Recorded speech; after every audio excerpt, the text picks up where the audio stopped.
জামায়াতে ইসলামীর আমিরের সাম্প্রতিক একটা বক্তৃতার মূল বিষয়গুলো নিয়ে চলুন একটু সংক্ষেপে জেনে নিই।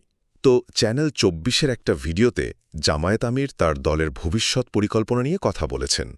আর সেখানে তিনি চাঁদাবাজির মতো একটা বিষয়কে বলছেন বেসরকারি খাজনা।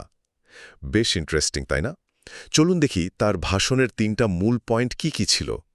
প্রথমত, তিনি দেশের অর্থনৈতিক সমস্যা আর দ্রব্যমূল্যের ঊর্ধ্বগতি নিয়ে কথা বলেছেন।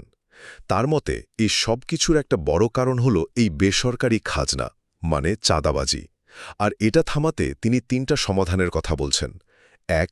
যোগাযোগ ব্যবস্থার উন্নয়ন করা। ২. সিন্ডিকেট ভেঙে দেওয়া। আর ৩.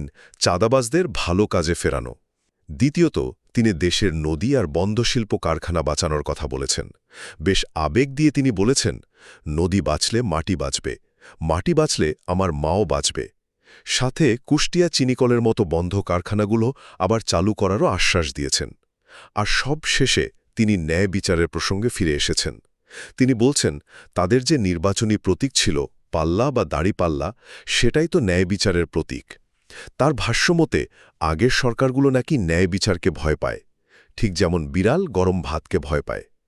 মোট কথা, জামায়াত আমির সাধারণ মানুষের অর্থনৈতিক কষ্ট, জাতীয় সম্পদ আর বিচার ব্যবস্থার প্রতি আস্থাহীনতাকে কাজে লাগিয়ে তার দলের জন্য নতুন গ্রহণযোগ্যতা তৈরির চেষ্টা করছেন।